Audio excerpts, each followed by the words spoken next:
Good morning everybody, this is Victoria. Welcome back to another episode of Art Tutorials, and also welcome back to part 2 of how to draw a realistic portrait. So today we are actually going to jump into the cleaning part and also how to fill in shading and hatching.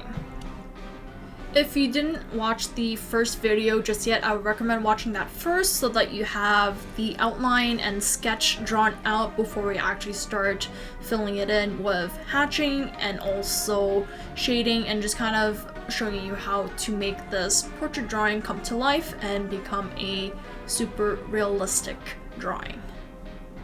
And for those who are completely new to this art YouTube channel, my name is Victoria and I am a self-taught fine art artist, illustrator, and I am also an art teacher that creates these fun tutorials and drawing processes and also drawing exercises and constructions to help my students and then those who loves to draw and paint improve their drawing and painting skills.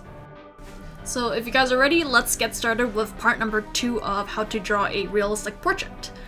So basically, before we start off, we need some art materials. So it's going to be very similar to the previous episode. If you want more details, you can watch the part 1 of how to draw a realistic portrait. But if we already finished that, I'm just gonna have a little refresh of what we'll need today. So mostly it's going to be brushes to blend our shading and hatching, and then also we would need some pencils. So we would also need an HB, a 2B, and if you want anything that's a little bit darker and softer for darker tones, you could get a 4B, a 6B, or 8B, or above that, and that should be good. And you can also use traditional pencils or mechanical pencils, whichever works best for you. And we would also need 2 types of erasers. We would either need the regular dust-free eraser. I just use Monami eraser, and you can also get the kneadable eraser too, because this is really good for the more detailed areas, and then you can mold and shape this eraser so that it matches the space or the area that you're erasing. Okay, so first what we're going to do together is we're going to clean off all the construction lines that we do not need anymore. So what happens with the construction is that once we finish drawing it, usually we don't actually keep all the lines. A lot of it is guidelines. So once we finish using them, we don't really need them anymore. And mostly we want to make sure that they are out of the way before we actually fill in the hatching and shading. So it doesn't look like there's a line across the face or making it look very awkward. So what we're going to do here is that we're going to erase the following lines over here, as you can see. So make sure you kind of be a little bit more careful when it comes to erasing, and you can either use the a regular dust-free eraser, and I also have the option of using the tough stuff. So this is actually a really nice eraser pencil, I would say, and it can get into really fine areas and you can erase smaller areas. And if you don't have the tough stuff, you can also use the kneadable eraser to erase the finer areas. Now just keep in mind that this is the time where you would learn whether if you're drawing too hard or not, because when you're erasing and you do find that you're having trouble erasing the lines, then that means that you've pressed too hard while you were drawing the construction and the sketch. So keep in mind, keep your lines very lightly all the time so that it makes it a lot easier for you to erase. So do not blame the eraser saying that the eraser is bad because it's not doing its job erasing. No, that is not true. It's most likely it's because you've pressed too hard and to the point where you put so much pressure in your pencil that it engraved it into the paper. So don't blame the eraser, okay? And once we're done erasing all the construction lines that we do not need anymore, then it should look something like this. Now, don't freak out or anything if you forgot to erase something, because this is like the first revision. So we're going through to kind of see, okay, we don't need these lines anymore. And while we're actually filling and hatching, if you do notice that you have like an extra line that you kind of forgot to erase, whoopsies, you can actually just erase it while we're doing the hatch, and just make sure you erase it before you actually fill it in. with the hatching and shading, so then that way you won't have like a line across the face. But it's okay if you forget, because we're human, we make mistakes, we forget sometimes, so we all have these other methods and revisions to help us out so that we don't miss out on anything. Okay, so next step what we're actually going to do here is that we are going to start filling the hatching and shading to make this look nice and realistic. So basically, make sure that you have the picture reference beside the drawing that you're doing, so then that way it's easier to see and kind of compare the two while we're filling in the hatching, so that we can check our value tones. So whether if it's the gray tones are dark enough or the same gray tone, and then also just to kind of have a easier visual, because then you just kind of look from left to right, and it would be easier than to looking at some other way. Though I usually set up my monitors right beside my drawing, so then it's easier just to see both the drawing and the drawing reference. So first what we're actually going to start off with is filling in the hatching for the hair at the top, and the reason why we're starting here first is that I usually like to fill in the drawing from left to right since I'm right-handed, and also from top to bottom to prevent any smudging. So we're gonna go ahead and add very light layers. Currently I'm using my HB mechanical pencil to fill in this base layer and just kind of like get an idea of like the direction of the hatching for the hair, and then also just gradually connecting and patching up each rows of hatching. So since it is a big area to fill in, I usually don't fill it in one large stroke, like a super long one. I would rather piece it up together and add layers that way. And over here, as you can see, I'm adding more of the finer details. So basically, if you have any highlights in the hair, you would want to keep those empty, and you would kind of work your way around the shape. And now we're going to also move forwards to the bangs area, and then as you can see here, I'm adding more and more layers of 2B, because anytime when you see I use the green part of the mechanical pencil, that's my 2B mechanical pencil, and then once you see the purple one, then that's my HB.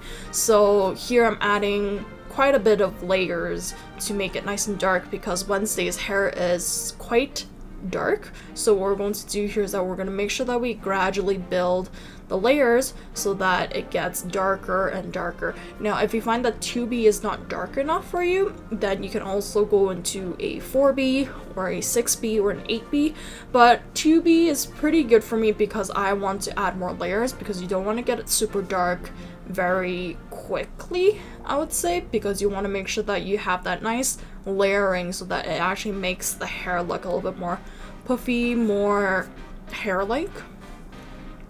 And we are now gradually moving forwards or towards the right side now and filling that part of the hair in. So as you can see, majority of the top part is kind of slowly coming out very nicely.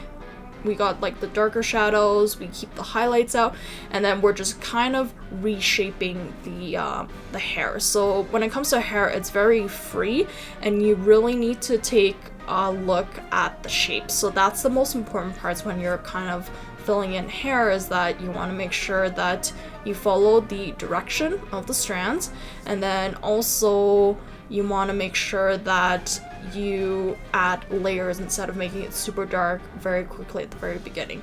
So here, as you can see, I am blending the hair over here, so basically it makes it filled in a lot better, because sometimes when you're just doing hatching, it's harder to fill in the smaller gaps and stuff, and the brush is the best tool and the best blender to actually cover up all the white spacings and specks in between the hatching. But definitely hair is a specific texture, so you still want to be able to see the individual strands. Now we're gonna actually go over to the left side and also a little bit down here, and then I'm going to show you guys a little bit on how to kind of create some like free flowing hair strands. So like they're a little bit smaller, a little bit more separate, so you want to make sure that you kind of keep it very light and also more spaced out. So it's not as filled in as the places where we have more condensed hair or like thicker part of the hair. So two different ways of application.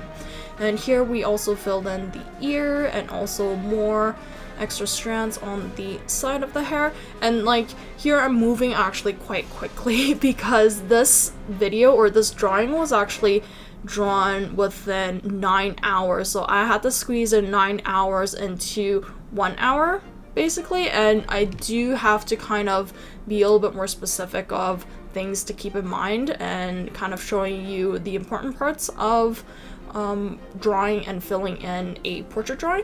But generally, as long as you follow the directions of the hatching and then follow the form and the shape of the face and applying the hatching that way, then it would start looking more three-dimensional, and then it will actually start looking more like a realistic portrait. So now we're actually going to work on the left side of the face, and as you can see, I am blending with my large brush. So when it comes to picking brushes to blend, you would probably want to pick how much work area you have at the moment. So for example, the side of the face, that part has quite a bit of space to work with, right? So what you want to do here is that you could probably use a larger brush, or you can use a smaller brush if you really wanted to, if you don't mind to take your time and actually get everything blended evenly though. But just keep in mind, because sometimes I find that too big of an area being kind of blended with too small of a blender, so too small of a brush, it tends to not connect as well. So that's why I consider using either your finger, because it's quite large. Not saying that everybody has a large finger, at least that's what I do. So I use my finger to blend larger areas and or a large brush, and then anything that's more finer details I would go into the and use the smaller brush. And as you can see, we're kind of gradually filling in the left eye. The left eyebrow is also filled in, so make sure you follow the direction of the hatching. That's very important.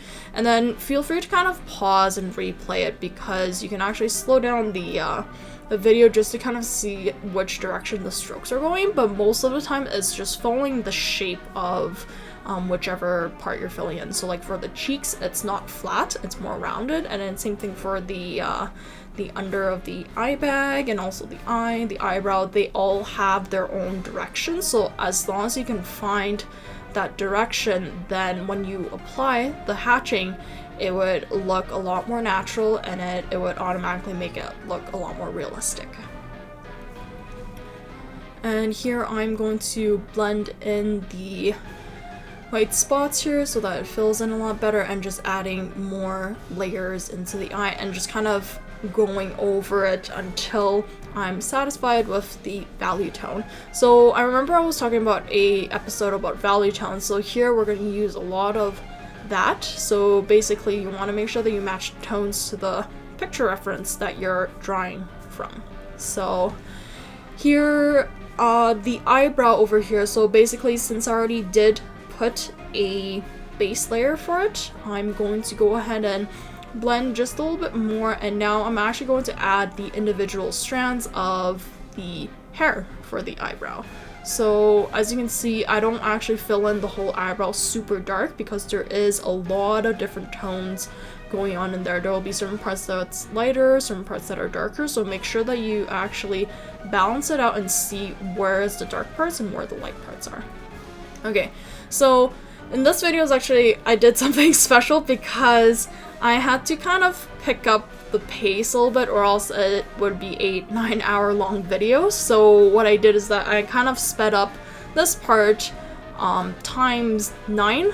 So it's a really fast forwarded process of the drawing though, but at least you kind of see all of the corrections and applications that I add to the portrait drawing. Like, I know it's a lot faster. You could slow it down with the YouTube settings where you can slow it down and kind of see though, but just generally kind of showing you the process of like how to fill in and which part do I fill in next, and also just showing you how carefully I fill in. So I don't fill in very quickly because this is already a sped up version. This is not what it looks like when I'm actually drawing. I am not a super speed artist. I don't draw that fast. I'm a very slow-paced artist, so it takes a lot of time when it comes to drawing realistic drawings. So just keep that in mind, okay?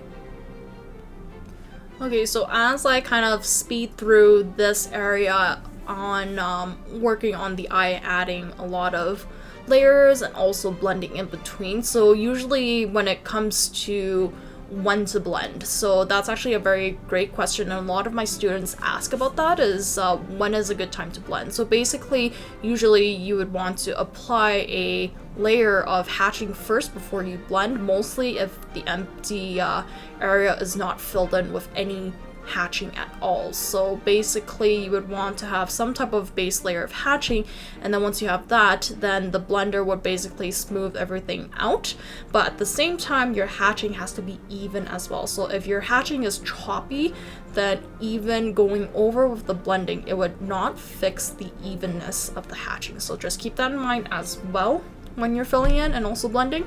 And then usually you can blend in between layers. So for example, you would add a layer of hatching, and then you would also add a layer of blending. So hatching first, then blend, and then you add another layer of hatching just because you wanted to make it darker, and then you blend it again. So also keep in mind that when you blend the hatching, it would also make the tones a lot darker than it is, and the reason why that is that because it's filling in a lot of the pores of the white empty areas on your papers, so basically the paper texture, and that basically would make the whole tone a lot darker than it was before it was blended, because your pencil doesn't actually fill in all of the empty and white areas and the crevices of the paper texture. So our Bristol paper is pretty smooth, or if you're using drawing paper or sketch paper, it's pretty smooth, so you can actually get in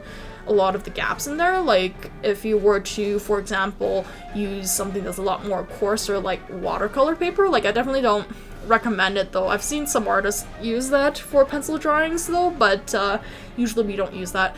And that one has a lot more paper texture, it's a lot more rougher, so there will be a lot of areas where the pencil actually can't seep into. So, but yeah, so blending really comes to when and where. So if there are certain places that seems a lot softer, then you would have to probably balance it out so that it doesn't suddenly become too dark, because the moment that you add a layer of hatching and then you blend it, and then you add another layer of hatching and then you blend it again, then basically it's going to make it darker and darker. So make sure to use this technique like very mindfully, and just kind of use it depending on the area. So if you actually have like some place that's super light, and try to give an example. So like for example, like the cheek area, so you kind of see that part's like a little bit lighter, or like even the hair, like the bangs that we're doing right now. So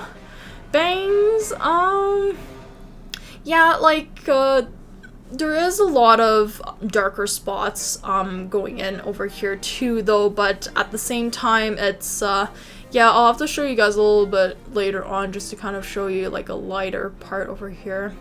But yeah, now we're just kind of filling in the bangs and kind of getting the hair texture over here. One thing about the bangs over here is that you kind of see that it's a lot more thinner, so it's not as filled in and thick as the other thicker parts of the hair. So that part you want to make sure that you kind of keep it a little bit more spaced out with the hatching, and also not blending as much. Okay, now for the nose. So for the nose over here, I'm also very careful when it comes to filling in, because the nose itself has a lot of different shapes for the shadow and also different surfaces too. So you want to be mindful of where is the dark areas, where are the middle tones, and then where are the lighter tones. And then also following the shape of the nose is also very important, because it is not flat and it's not sharp, it's more of a rounded surface. So you want to make sure that you kind of gradually add the layers, and it actually gradually fades. So that's one of the trickier parts when it comes to doing portrait, because everything's very smooth and all that stuff. And oh, here's a light part. So you kind of see some of the lighter parts over here. I add very, very little hatching. So you want to be really careful, and you're actually doing most of the blending with the brush. And the same thing for this area too. So you kind of see where here I'm using either my finger or the brush to kind of blend, because it's so light that even just a teeny bit of hatching or just like teeny bit of graphite is good enough to actually give it some type of very extremely light gray tone in that area. But yeah, so the key idea is that when it comes to drawing a realistic portrait and how to make it realistic, it really depends on where the gray areas are placed, and then where the dark ones are placed, where the light ones are placed, where the medium ones are placed, and how they actually kind of fade and also kind of turn and change, because depending on the lighting, the shadow placements and then the lighter areas would change as well. So, and also definitely keeping it very soft edge also helps it make it look a lot more realistic, but at the same time there are certain areas that there will be harder edges. So you want to be able to find where the soft edge and hard edges are, and then also having the correct value tone. So there's a lot of things to incorporate in order to be able to make this portrait a realistic portrait instead of something else or a little bit more two-dimensional and all that stuff. But yeah, the key idea is to be able to actually see the correct values and having the values at the correct place, and also just application, so how to smooth everything out, how forms would turn and change, and these are the key things that you want to keep in mind.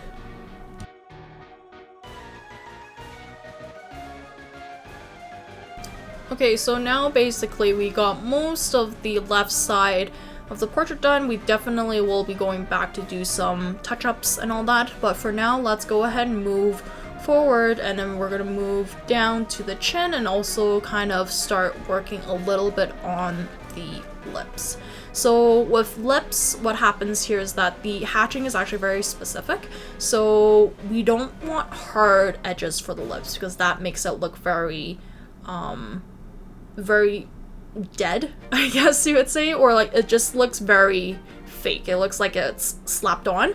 So when it comes to lips, it actually has barely any border. The only part that you actually do see quite visibly is basically the parting of the lip usually, and then sometimes if you have like stronger and darker shadows, okay, maybe the bottom lip, but the top lip and then also all the surroundings, a lot of it actually just fades away and kind of connects with the skin. So what happens is that it's actually just the tones that's separating the lip from the face, and a lot of it is very much soft edges. So you want to be very mindful of where the border disappears and where the border reappears again, and make sure that you kind of add it very gradually, and then make sure you kind of keep on blending in between, because that also softens the edge of the border as well. And just kind of be mindful of where is the darker tones, where is a soft border, where is a hard border, and then just fill it in that way.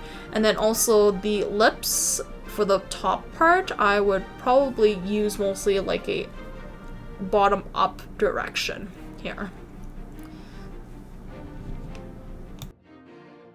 And just adding more layers and also kind of starting to blend the bottom one. So the bottom one, I would probably use a top to bottom curved hatching for the bottom lip. And then also keep in mind that you want to make sure that you keep the highlights empty.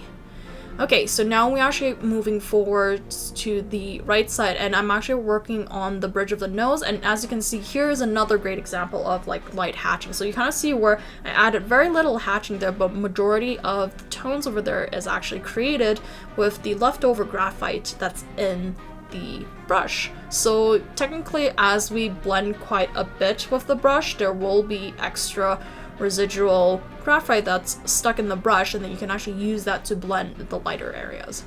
And here I'm going to show you how we're going to use this kneadable eraser. So you kind of see where I pointed it up to a very fine point, and then we're going to kind of erase specifically where we need it. So this is great for highlights, for correcting smaller areas where we don't want to erase the whole thing with a really fat eraser or like a dust-free eraser. We want to make sure that we have full control of where we actually clean off and also have control of where we want to keep. So you can use that.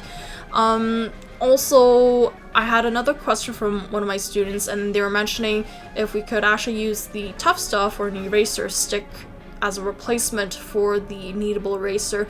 And I would say it depends on what you're erasing, because if you're erasing completely, then the tough stuff would work, so the eraser stick would work. But if you're kind of just picking off a little bit but still keeping a lot of the other hatchings and shadings and like drawing and tones that you want to keep, then you probably want to use a kneadable eraser, because it picks up less. It only fixes the certain areas that you need, so you're not actually erasing the whole thing.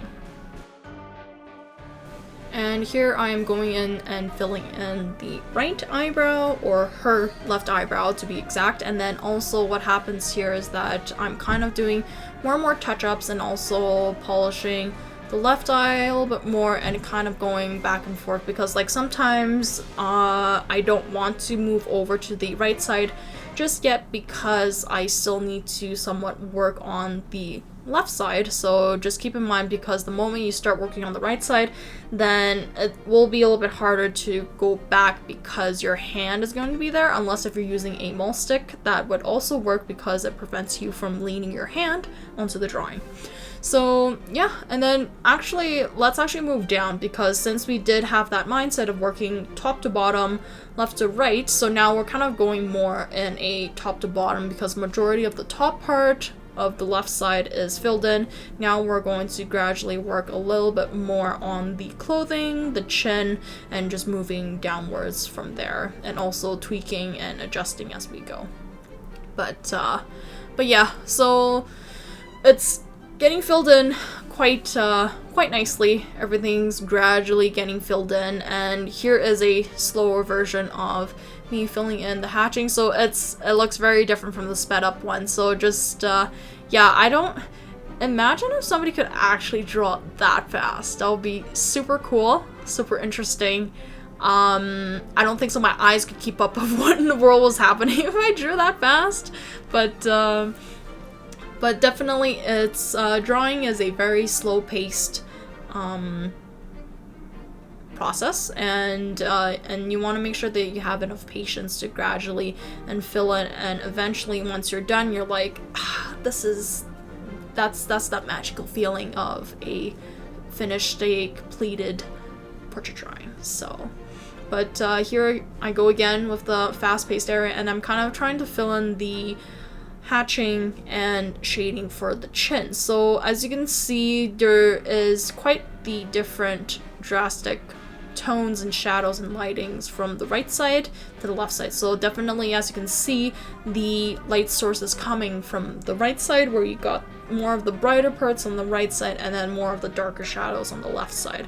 So I'm just kind of gradually cleaning and also tweaking and polishing the hatching over here on the left side, and I'm gradually filling in a little bit of the right side as well. But it's a lot of like back and forth process where you add, you blend, and then you add a little bit more and you blend a little bit more until it reaches to the point where it's like, okay, this is a good tone, I'm gonna keep it this way.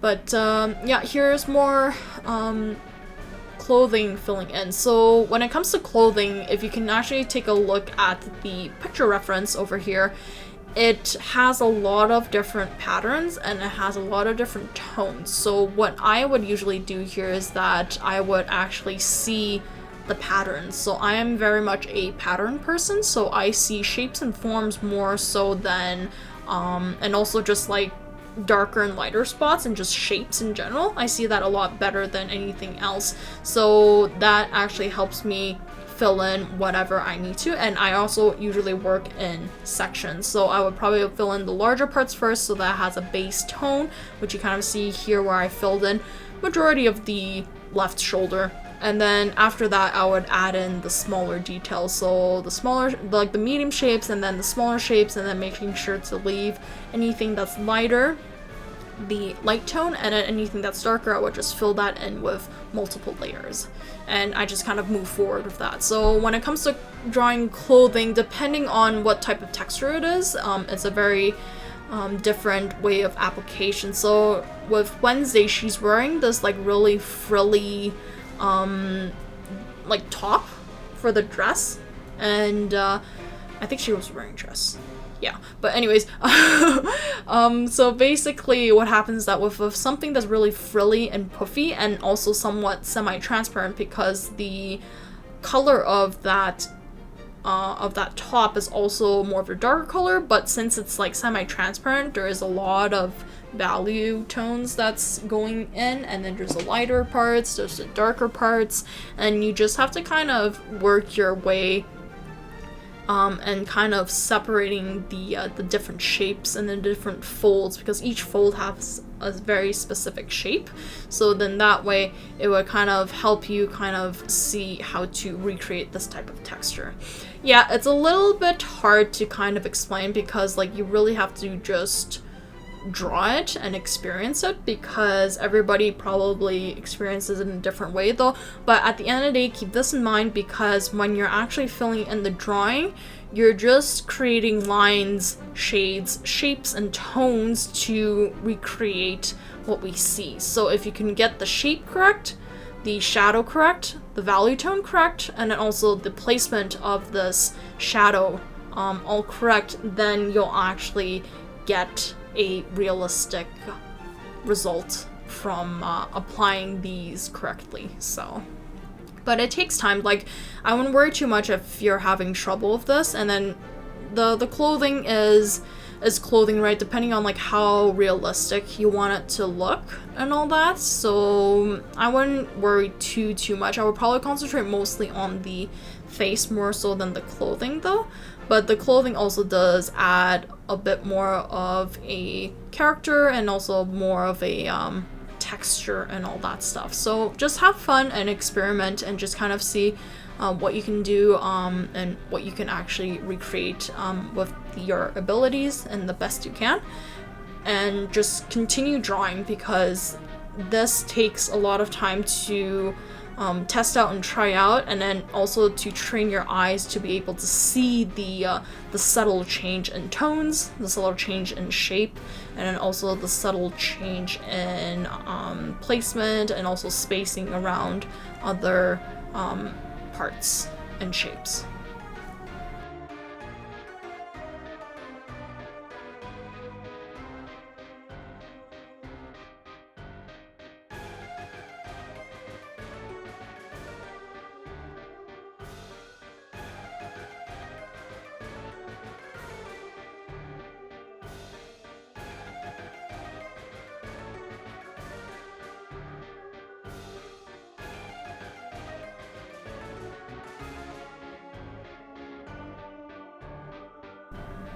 Funny thing is that I think so I spent more time on the clothing than I did on the actual portrait.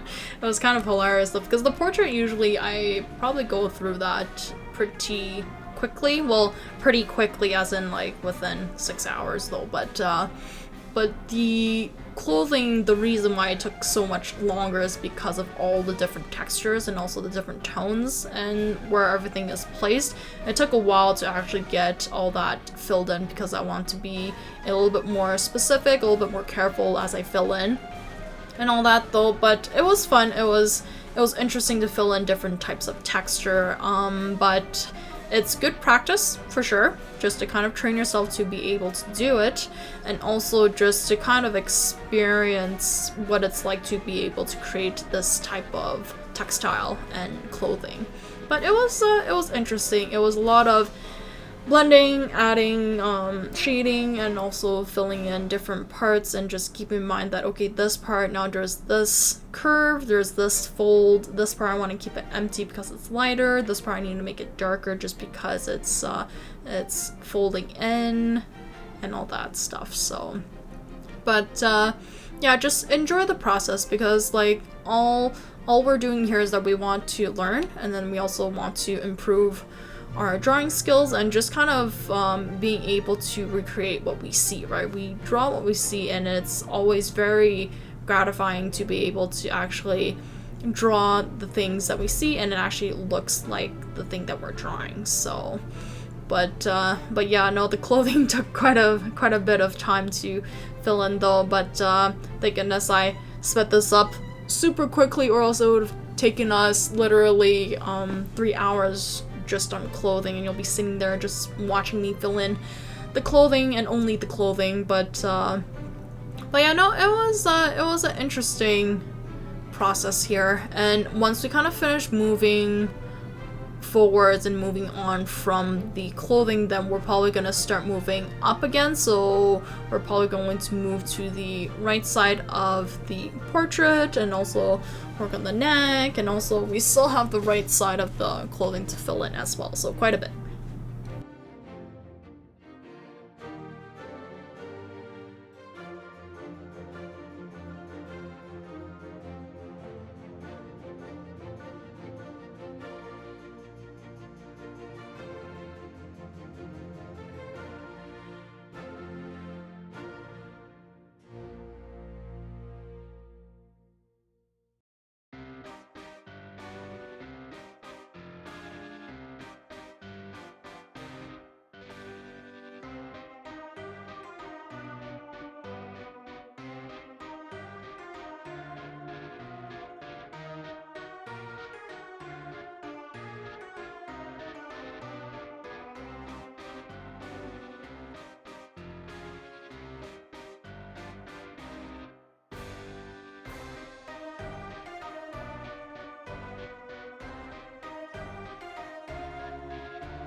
Okay, I'm taking a break from the clothing. It was a lot of clothing for there, so I just kind of tried to switch it up a little bit if I get a little bit tired of filling in a specific areas and I can't see anything anymore, because your eyes do get tired as you continue to stare at one area all the time. So it's good to have a little break, kind of take a step back and kind of start working on other places. So now I'm just kind of touching up the left side of the face and also the chin and just gradually smoothing and polishing everything off, and I'm kind of moving up now on the right side of the face. So now we're kind of going back to more facial features, and I'm just kind of doing my best to clean this nose and not ruining it at the same time. But yeah, no, the kneadable eraser is very, very handy to have.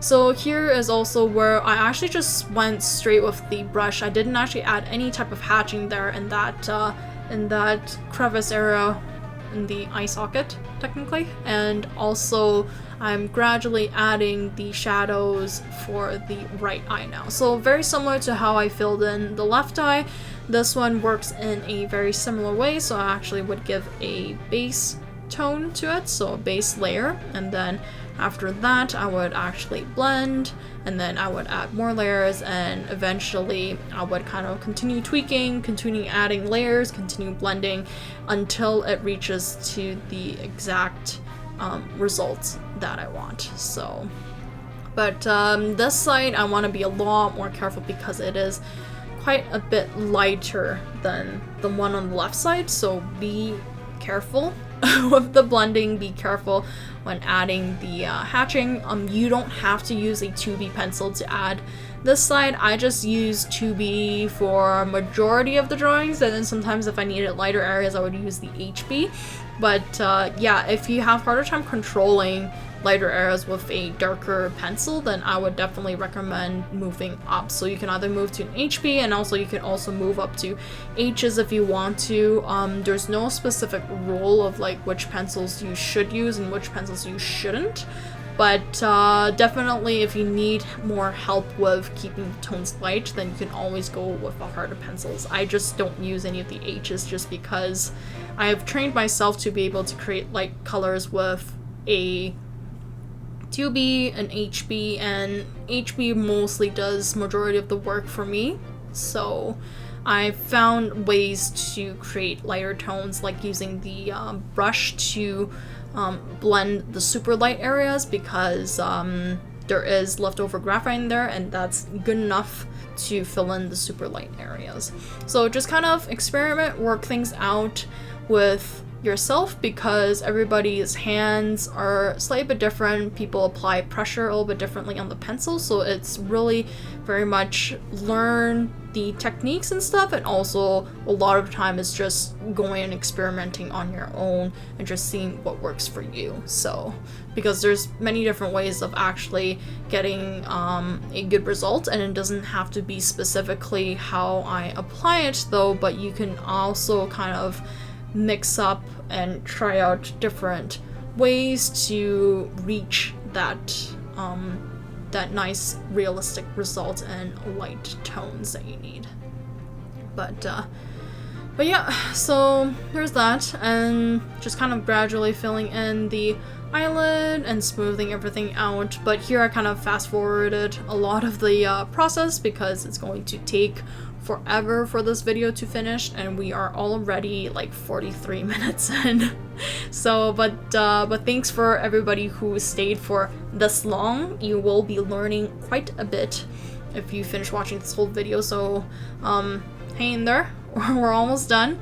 But now I'm mostly kind of working on the right side of the face now, because this side there's actually not much to fill in. It's mostly like really light shadows and just being really careful with filling everything in and also blending everything, because you don't want to go overboard, and it's very easy to go overboard, so you want to make sure that you keep in mind that you want to stay steady, and then also you're adding the smaller little details. So here I'm adding the eyelashes. Yeah, add the eyelashes last because after all the blending and hatching stuff, your eyelashes would like literally disappear. So I would actually recommend you adding the eyelashes once you're done finishing majority of the bottom layers and the blending and all that stuff. So, and we are filling in the right ear, and then we're also filling in the right side of the hair as well. And just also keep in mind that we're going to leave the highlight at the very top of the hair, and also just kind of start moving downwards, back downwards again, and also filling in the shadows for the right side of the neck, and just continue filling in until the whole drawing's finished. Woo! We can do this. We're going to make it. But yeah, no, it's been a while since I did a fun drawing, a portrait drawing for myself, and it was nice that I picked this one because the lighting and the composition was very good for this particular portrait. I really liked it, so I was happy that I created this one. But yeah, more filling in.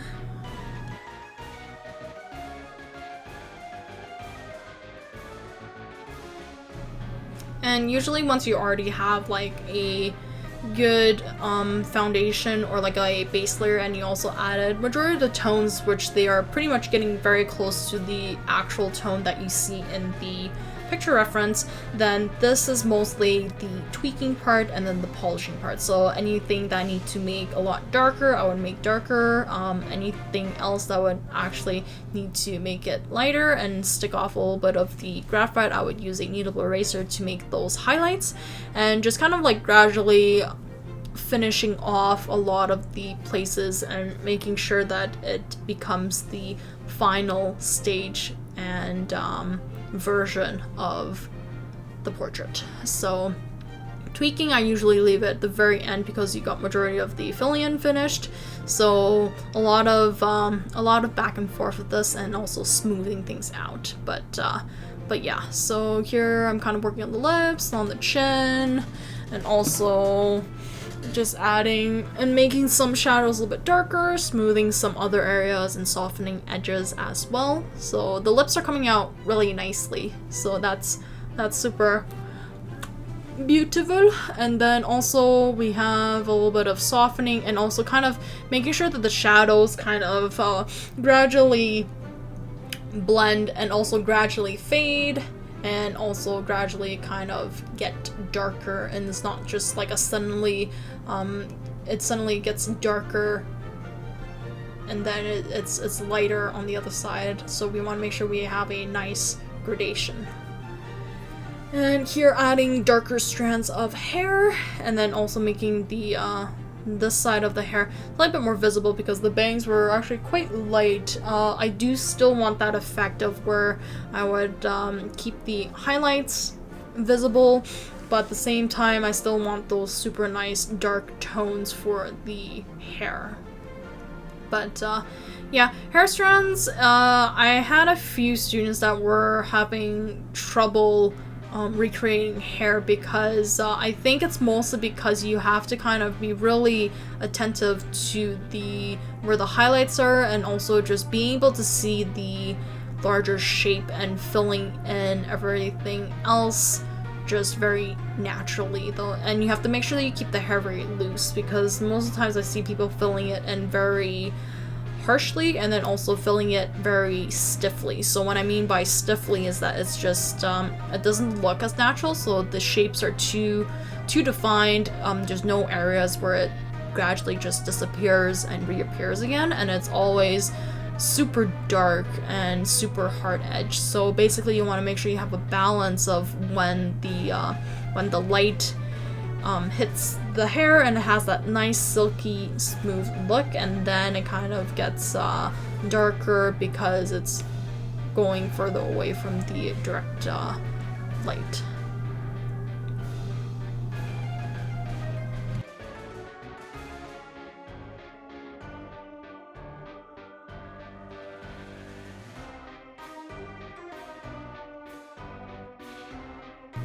Okay, now we're finally going back to the clothing again, and then now just kind of polishing up her collar and then also just kind of moving downwards and moving more to the right to get all the clothing filled in though. But this one is also a very similar application. You want to make sure that you take a look at the picture reference. Always look at the picture reference. Try not to fill in any of the drawings without looking at the picture reference. I think so that's also one of the most common mistake that students tend to make, is that they always get so concentrated and they always look at their own drawing, they don't look at the picture. So one of the basic rules that I learned over the years is that you want to look more at the reference and a little bit at your drawing, and then look back at the reference again, and then look a little bit at your drawing. So it's like a 5-1, or like, it probably doesn't have to be that long though, but like a 5-2 rule. So 5 seconds on the picture reference, 2 seconds on your drawing, and then you go back to the taking a look at the picture reference. So being observant of the picture reference is the key to be able to create a realistic look, because all the secrets are actually in the picture reference itself. So if you can analyze it, and if you can actually observe and see, okay, this shade is this shape, or if you kind of see, okay, so this tone is not as dark as the one beside it, so is that the same on my drawing? So those are the questions that you want to ask yourself, and then that way you would actually learn how to analyze, and also learn what to look out for, because a lot of times that if you draw just on your own and you don't look at the reference, then you're building a imaginary information. So you're actually putting in made up information that you think that it's there, but it's actually not. So make sure that you actually take a look and very carefully at the picture reference before you actually apply anything on the drawing, because you're technically transferring the picture reference onto the paper. It's not you're just randomly filling in the drawing with random hatching and all that stuff. So be mindful of how you fill in and where to fill in, and how dark it goes, how light it is, and all that stuff. So there's a lot of things to keep in mind.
Okay, so now the clothing is pretty much all filled in, all finished off, and then I'm just kind of doing a little bit of adjustments at the bottom because I decided to not keep a very straight or even base. I wanted to make sure that the portrait or like the clothing kind of floats a little bit outside of the box. So then that way it looks a little bit more natural, and just kind of doing some final tweaks and we're done. So basically that's it for this drawing tutorial and you guys made it! Congratulations!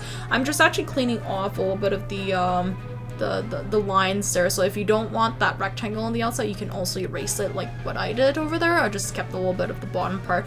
But yeah, no, this was a super fun portrait drawing that I did in a long time, but I'm actually looking forward to doing more of these in the future. But I hoped you guys learned something new and you guys learned how to draw a realistic portrait and also getting some tips and advice on how to create something beautiful like this though. But keep it up, continue practicing, and don't be discouraged if it does not look like something like this at the very beginning.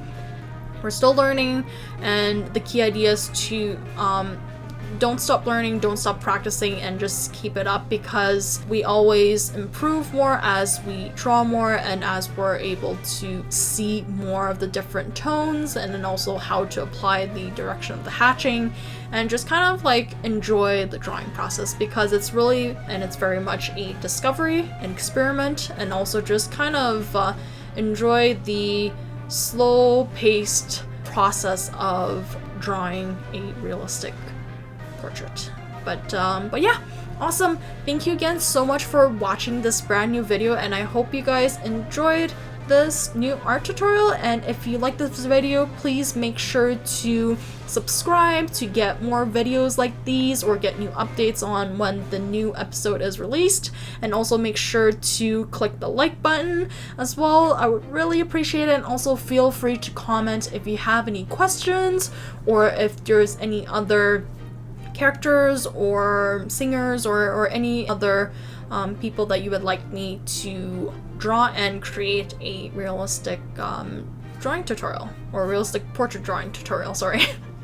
But yeah, okay. You can download the picture reference on the description below so that you can actually fill in the hatching with that picture reference there, because it's the same one that I used, and then that way you can actually practice the new things that you learned today in this video. So make sure you click the link below and you can get your picture reference there. And yeah.